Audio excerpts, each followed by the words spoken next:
Salut à tous, une petite vidéo, vous avez été plusieurs à me le demander, vraiment cette espèce-là apparemment vous plaît, donc je vous fais une petite vidéo de suivi des Camponotus Fela depuis que je les ai reçus. Je vous avais fait une vidéo de présentation quand je les avais reçus, et bien pour le moment ça se passe bien, donc là pour le moment ils ne sont pas chauffés, il y a quand même un petit peu de développement, il y a une petite larve, c'est devenu un cocon. C'est peut-être même devenu une ouvrière parce que je ne vois plus le cocon. Donc voilà, cette espèce-là pose pas de problème en particulier. Vous voyez, très jolie, très grosse. Il faut savoir que c'est chez Camponotus fela, qui est une grosse espèce. Il y a effectivement un standard au niveau de taille. C'est-à-dire que votre jean doit faire entre 1,7 et 2 cm. Si elle fait moins d'1,7, ce n'est pas considéré comme une Camponotus fela appropriément parlée. Donc voilà, c'était pour vous le dire aussi, hein. Quand cette jean doit être très grosse. Donc la mienne fait 1,9 cm. Tout va bien. C'est bien considéré dans les standards au niveau de la Fela. Voilà ce que je peux vous dire. Donc ça se passe bien, elles se nourrissent. Voilà, elles sont encore un peu timides puisque c'est vraiment une toute petite fondation. Là j'ai 4 ouvrières. Donc voilà, c'est vraiment une petite fondation, hein, toute petite.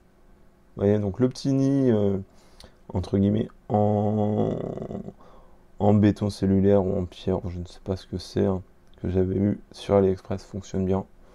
Pas de mortalité, les fourmis se développent. Ça vit tranquillou, donc il n'y a pas de souci.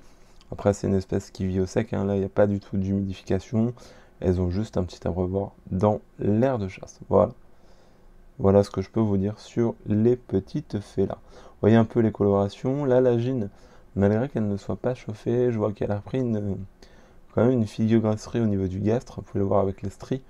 Donc peut-être qu'elle va repondre. On va voir ce que ça donne.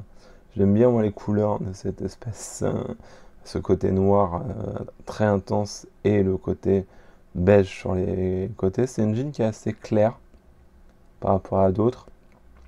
Mais ouais, je suis assez content de l'avoir. Surtout que comme je vous l'avais expliqué, c'est une espèce qui est surcotée au niveau tarif chez les pros. Là j'ai eu l'occasion d'en avoir à pas cher. Donc voilà, c'était l'occasion de refaire de l'élevage. J'en avais déjà eu, mais je les avais pas gardés assez longtemps, je pense, pour découvrir leur caractère. Là, je vais les garder plus longtemps, attendre que ça se développe bien, pour me faire une vraie expérience, un réel retour, pour voir si elles correspondent à mes attentes. Parce que comme vous le voyez, effectivement, je prends beaucoup d'espèces que je fais pousser. Après, il y en a certaines qui s'en vont quand elles ne correspondent pas à mes critères.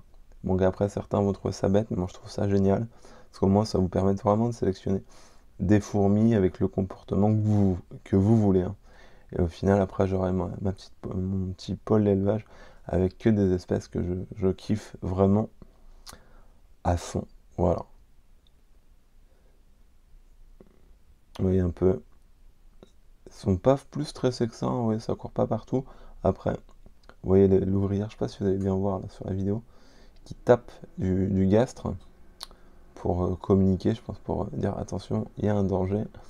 Qu'est-ce qu'il fait le gros à lunettes là? Il nous embête, il nous observe. Voilà. Donc là, vous voyez les ouvrières. Tranquille. Ouais. Donc là, 4 ouvrières, vous pouvez le voir. J'en ai une qui est plus grosse d'ailleurs. Celle-là qui est au niveau de la gine, elle est quand même plus grosse au niveau du castre. Voilà. J'espère que la vidéo vous aura plu. C'est également une vidéo succincte. Merci à tous, passez une bonne journée. Et n'oubliez pas, la myrmicologie, c'est de la myrmicologie. Élevez vos fourmis, profitez, partagez, et vous prenez pas la tête.